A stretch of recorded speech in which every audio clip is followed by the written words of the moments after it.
Hold on, I'm putting in my headphones so I can hear you. Are you Charlotte? I am. Nice to meet you. Nice to meet you, Charlotte. And it's nice to meet all of you, my new podcast listeners. I'm Charlotte Alter, senior correspondent for Time and host of our first original podcast, Person of the Week. Every week, I'll be talking with the people who shape our world, in the arts, in business, in tech, in politics, you name it, hoping to understand the forces that shaped them, like what really makes them tick. And this week, our guest is the actor and director Ethan Hawke. You might know Ethan Hawke as the ultimate Gen X teen heartthrob, or from his work in the Before trilogy, or for his reputation as one of the most versatile and ubiquitous actors in Hollywood. But my favorite thing about him is how he's constantly exploding any box he's put in. In addition to being an A-list actor, he's also making theater and directing films, and has even written 4 novels. He recently directed The Last Movie Stars on HBO Max, a 6-part documentary about actors Paul Newman and Joanne Woodward. And what I loved about this project is that it was created by a guy who's very much a man of our moment, but it was about 2 actors who are very much a reflection of their own moment in the 1950s and 60s. So he's clearly been thinking a lot about how artists interact with the times in which they live.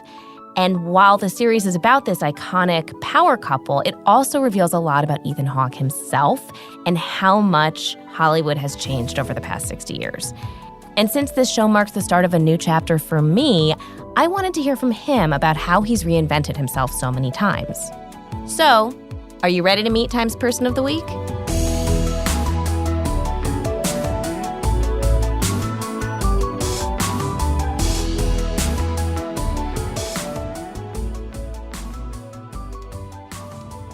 Thank you so much for doing this. This is one of our first episodes, so we're really, really excited to have you. All right, I'm honored.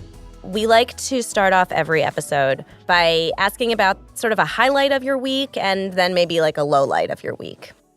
Well, the highlight of my week that leaps to my brain is I saw my daughter. She plays the oboe in the orchestra at school, and they did their end of the year performance.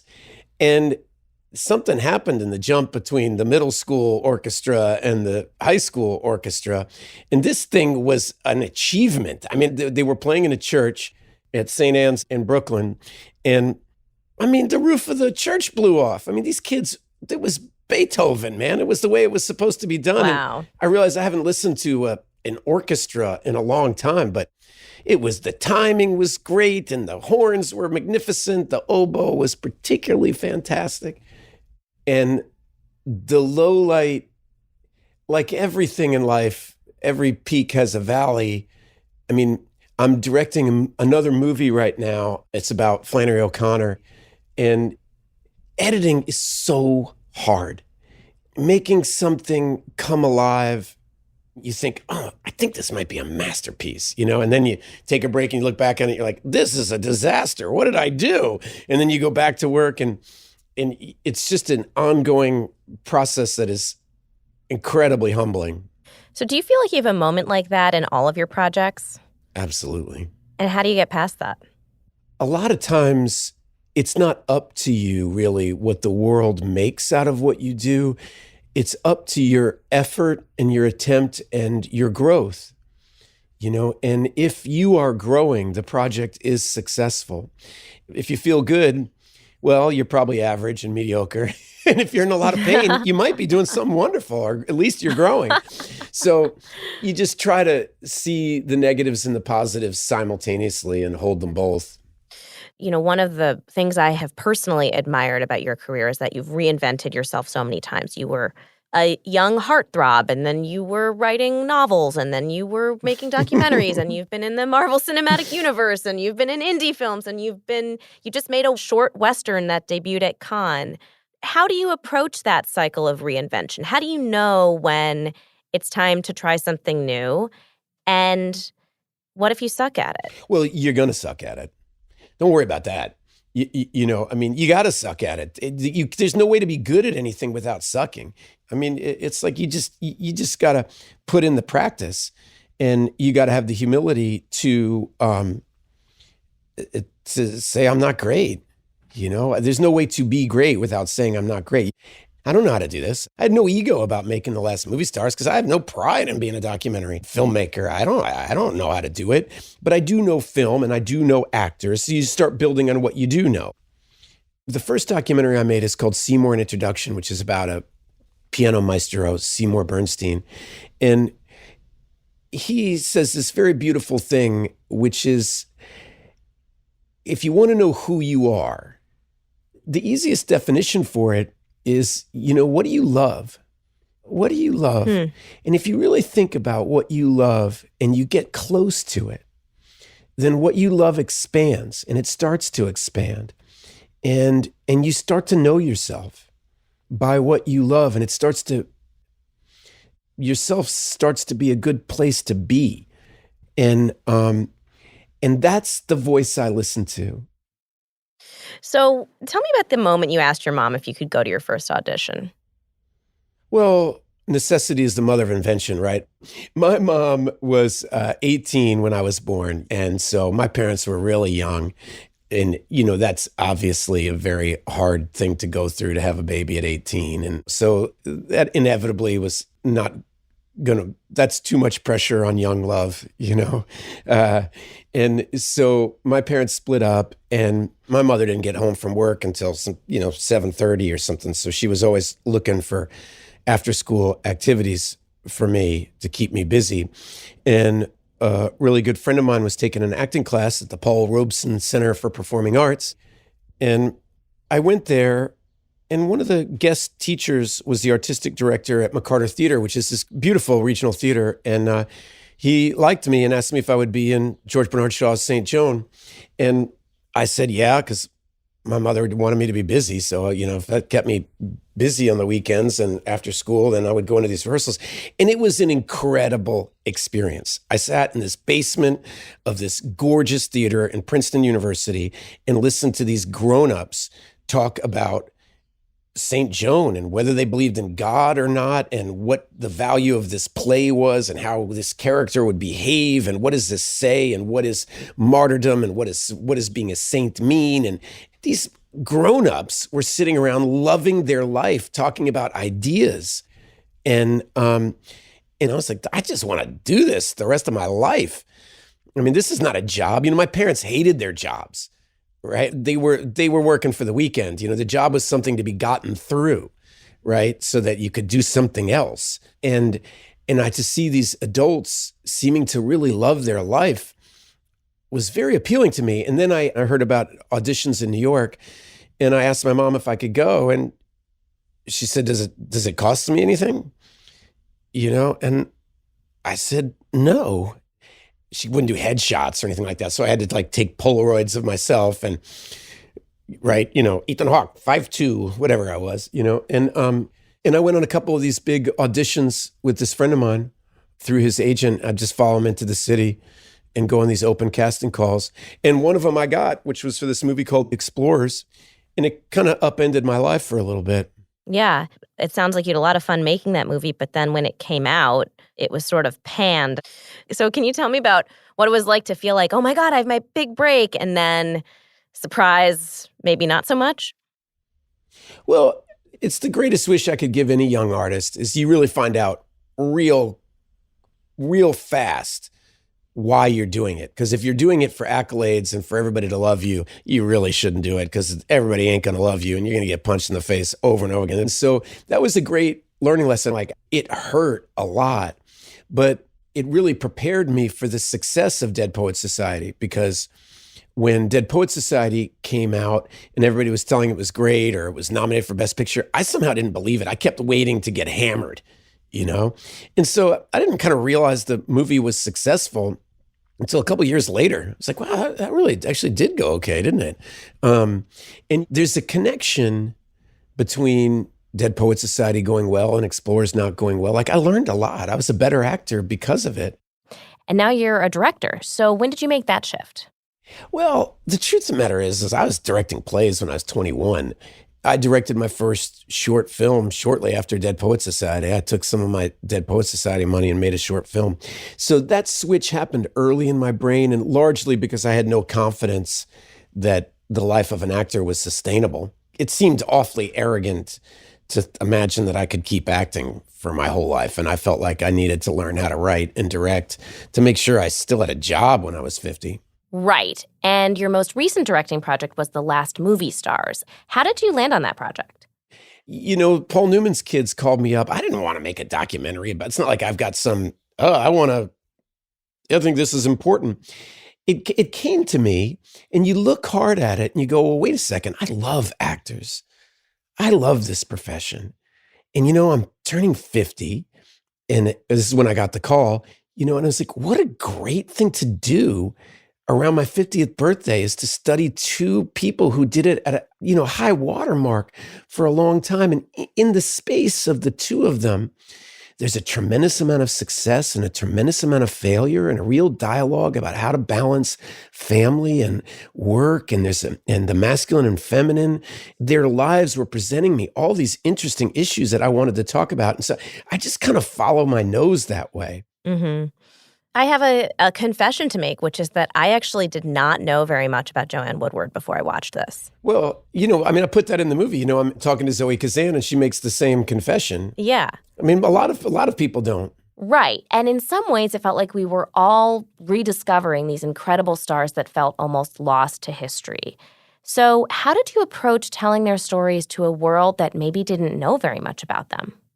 I started thinking about it like a definitive biography of their careers. You're talking about 50 years of cinema. And so to do a portrait of these two people, I would really have to do a portrait of 50 years of cinema history.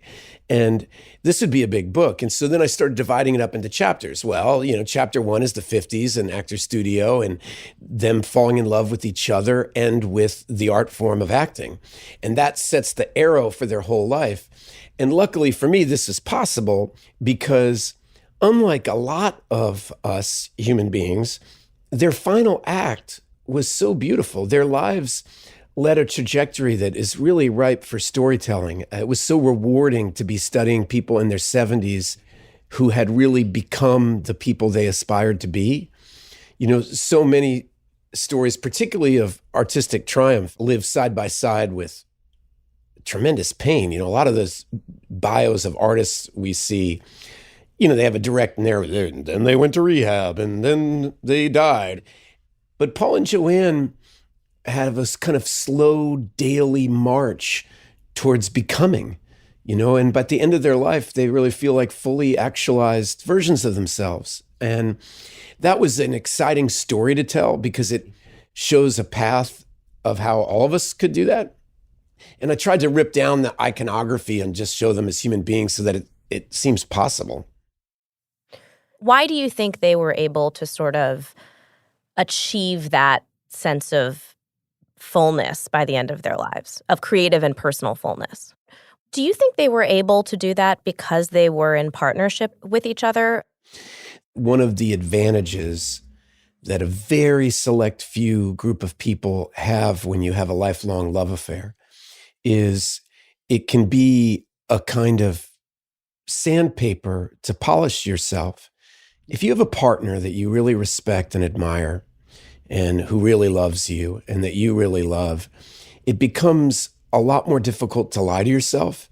It becomes a lot more difficult to give in to vanity, bitterness, all those pitfalls that we all fall into. He survived being wildly celebrated, I think, in a way that a lot of people that are given that kind of hyperbolic praise, they turn into megalomaniacs or narcissists or whatever. But he knew in his heart he wasn't the best actor in his house. And he had a nice separation of self and work that allowed him to maintain a humility. And I think that her artistic integrity was so complete that it pushed him to continue to push himself.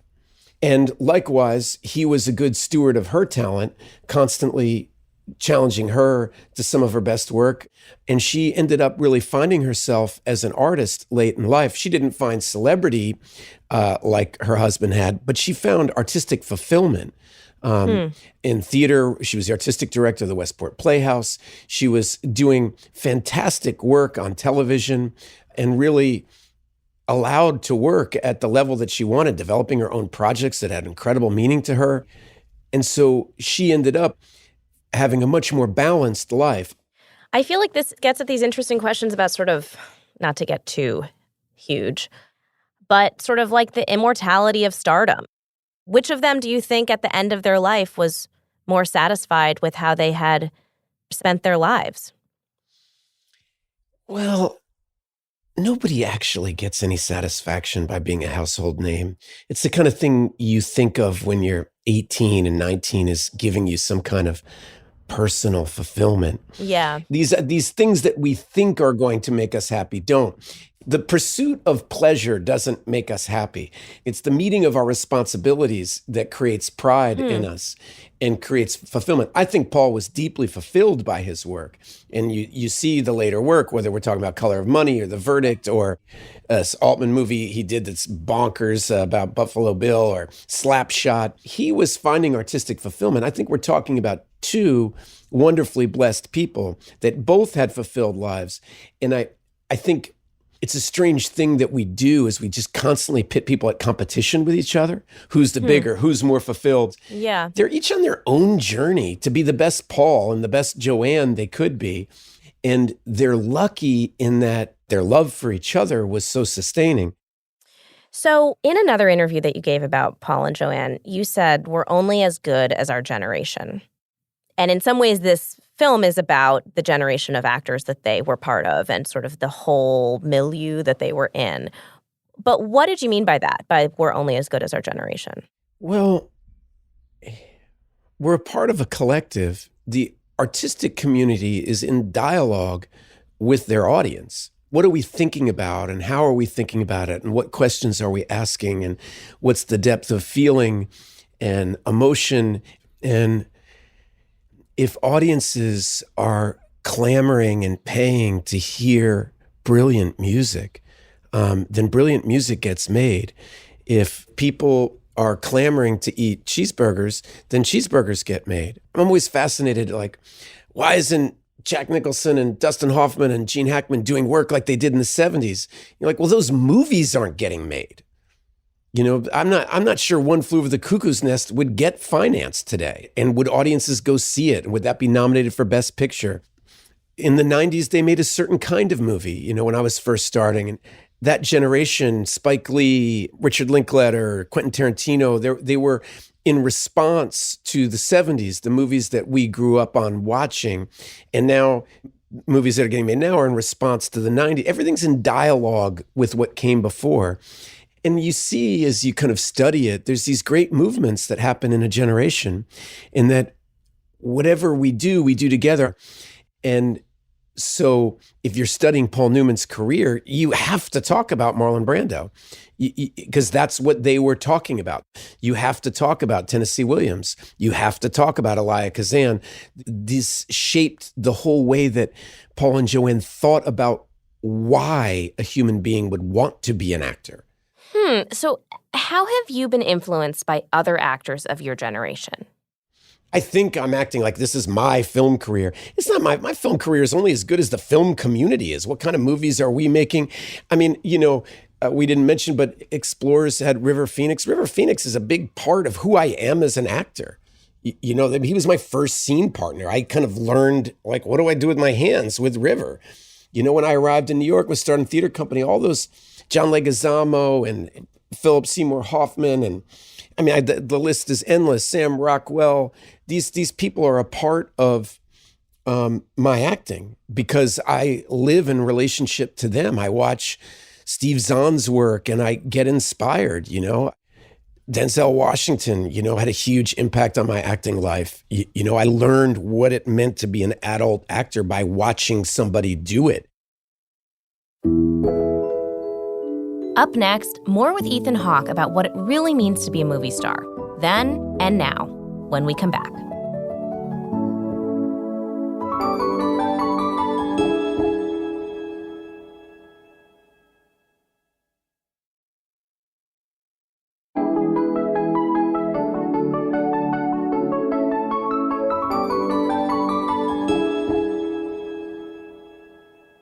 So So why is the series called The Last Movie Stars? I mean, do you think this type of movie star and the type of community that Paul and Joanne were in doesn't really exist anymore?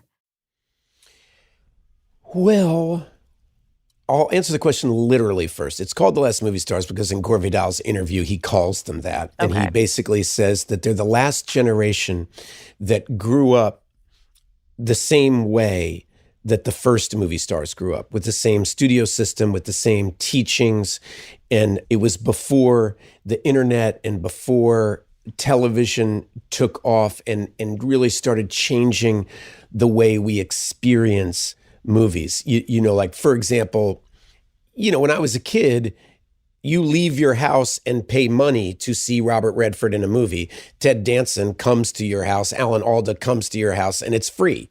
So the movie star was a pedigreed status position, right? Right. And that's breaking down. People watch George Clooney on their computer, they watch DiCaprio on their computer, and they watch, you know, Beavis and Butthead on their computer, and all those lines are breaking down, right, about what all that means. And so that's what Gore Vidal was talking about, The Last Movie Stars. Do I think that George Clooney and Brad Pitt and Tom Cruise or Denzel Washington are movie stars? Yes, I definitely do. But I do think it's really interesting. You know, we start the movie in the 50s when there are a ton of famous acting teachers. Uta Hagen, Stella Adler, Elia Kazan, Lee Strasberg. I mean, these people were famous acting teachers. And that tells you something about the society's relationship to acting as an art form. And that there was a relationship to it as craft, the same way that there still is in England. And why we give all the British actors our awards, they're just better trained. You know, they have a better training system. And there's a humility to the whole process, whereas we kind of operate in this culture of celebrity where the fires of our ego are flamed incredibly, like, no, you're wonderful. It's not your acting that's good. It's you are wonderful, right? Right. And that's really confusing and screws people up and screws up our development. And so they are the last movie stars when being a movie star meant something different than it does. As opposed to a culture of celebrity, it was a position earned. So what do you think is the biggest way you've seen Hollywood change over the course of your career? Well, there's so many small things I could point to, but I think, I don't know. It's such an accumulation of tiny things. I have worries, you know, and I don't know if I'm right about them. I have anxiety when I see people get big parts in movies because they have 10 million followers, because it has no relationship to the quality of excellence of what they do. You know, the training of young people's respect for the craft and discipline of it as a lifelong dedication to meaningful, substantive art. And there's such a high emphasis put on status and accumulation of wealth. When I was a kid, if you took an advertising job, like if you signed up to sell this, that, or the other thing, you were mocked, you know? And now it's a status symbol for people. Like, money's all that matters. You know, as long as people, oh, you made a lot of money doing that. That's a cool thing to do. Remember Jim Morrison, they used a song of his for an ad and he almost broke up the doors for it. And it's just, everything is different, but it's different for a reason, actually. And it's a very good reason, that musicians don't make any money anymore. Yeah. No, they don't get paid for their music anymore. So they damn well should sell it to Budweiser, because otherwise all their music's for free online. And the same thing is happening to movies. Technology has never made it easier to get a film made and never made it harder to get it seen. Because our attention spans are dissipating. We're seeing more and more movies made for $100 million, which makes us bored with the Before Sunrises of the world. I know that there's as many ways that it's improving as it is hurting. And it's just, how do we define progress? I want to go back to the generational thing for a second, because Paul and Joanne are of one generation. You are in Gen X. I've written a lot about millennials. I think your daughter, Maya, is maybe at the at the cusp of Gen Z and millennials. How much of the artistic differences between these generations do you think are really material and economic differences? I mean, how much does that play into the freedom to create certain types of work? I just read this biography about Sam Shepard, and it was really interesting to read about this 60s arriving in New York and, staying up all night, and he's writing a play with Patti Smith. He's hanging out with, going to see Charles Mingus play jazz and bringing Nina Simone ice, and like this feeling of the city and this vibration of counterculture art, people who are really interested in making art. And, Sam was nominated for an Oscar and he didn't go. They saw this stuff as fake. And I was reading about it and I was like, I really want for my kids to know I want them to know Patti Smith. I want them to know that this is possible. Like, let's get together and put on a play for no good God reason and not charge any money for it. And it's not going to get picked up by a limited series, and we're not going to get an agent, and we're just going to communicate with people that want to listen. Like, that's the point of all this stuff, is it was just to want to dance and party together and celebrate this brief moment that we're here, and to talk and there's something that I sense from the younger generation, that they are all being told that it's important to make it. And the question is, make what? Yeah. Like, oh, isn't it great? This movie's, it's getting asses back in seats. And you're like, but get asses back in seats for what? What are we talking about? Right. Hard times create great generations of art. So we're in some very challenging times. And so I have high hopes that these young people, they learned a lot from that pandemic. They had everything taken away from them. And so that has an opportunity to create real gratitude. I mean, I just even, you asked me what the high point of my week was, and I was talking about seeing my kid in the orchestra.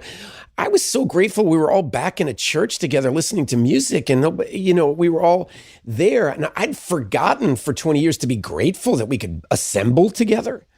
And so when I always think that when you're working from a place of gratitude, then your opportunities get a lot better. Yeah. Yeah. So, your daughter, Maya, is an actor in her own right. She was very involved with The Last Movie Stars also. What advice are you giving her about sort of embarking on this career in this world that looks very different from when you started? Well, the important thing is to never give advice unless it's asked for. I mean, that is the most important thing, because if it's not asked for, they ain't listening. And there's nothing more irritating than an older person giving advice all the time to a world that they probably barely understand. I give her advice when asked about her inner self and how she's doing. She's more than capable of handling all the decisions put in front of her about the realities of her life right now and how the world is different. She's better adept to answer those questions than I am. I can give advice about how you're doing inside. Mm-hmm. I can give advice and know the sleep I've lost, salty tears cried over people hating you or writing bad reviews over you. People don't know how you're doing. They have no idea. They can write you the greatest review in the world, and you could be a disaster inside. And they can write you the worst thing and talk about you all over the internet like you're a knucklehead, and they could have no idea how much you're growing. Like, you can't give away your own assessment of yourself. And that's the kind of thing I want her to know, what she's worth. She's worth everything. She's priceless. And if she treats herself that way, and I would say that to all the young people I meet, to be the steward of their own talent. Ain't nobody else going to look after your development. Yeah. Okay. People are going to tell you how to make money. People will tell you how to be a big shot. They'll tell you how to play a certain angle, but they have no idea how you are developing inside, because they are not in charge of that. You are. You've said that you are in your old man era, and at the beginning of the last act of your career. What does that mean? What do you want from this last act? Well, I don't know. And whenever you talk like that, it makes it sound like you really think about your life as a narrative, which I really don't. But I do think that, to be honest, it ain't spring, right? It's probably not summer. It's probably the start of fall, right? I mean, I'm not in the throes of winter yet, but it's definitely the start of fall. And I see that as this huge positive, because the fall is harvest season, and the fall is time to really think about what you've learned and think about all these amazing people that have impacted my life and the generosity with which people have come at me with and want to give back in that way. And, in a way, The Last Movie Stars is a way of how I can contribute to that, of trying to talk about what I've learned in this profession and see if that can push me to some new place and hopefully have something to offer other people. Great. Ethan, thank you so much for being with us. It's honestly been a joy to talk with you, and thank you for all the incredible work you do. Hey, it's my absolute pleasure. Thanks for your work. Thanks for caring. Thanks for watching The Last Movie Stars.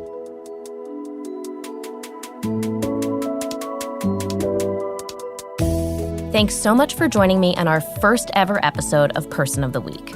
If you have thoughts for who should be our next Person of the Week, email me at personoftheweek@time.com. See you next week. Person of the Week is hosted by Charlotte Alter. It's produced by Nina Bisbano and India Whitkin. Our senior producer is Ursula Summer. Our story editor is Katie Feather. This episode was mixed by Rebecca Seidel. Our theme music was composed by Billy Libby. Our fact-checker is Joseph Frischmuth. Person of the Week is a co-production of Time Studios and Sugar 23. At Time, our executive producers are Mike Beck and Ian Orifice. At Sugar 23, our executive producers are Mike Mayer, Michael Sugar, and Liam Billingham. Sasha Matthias is the executive producer of audio at Time. You can find us online at time.com/personoftheweek and wherever you get your podcasts.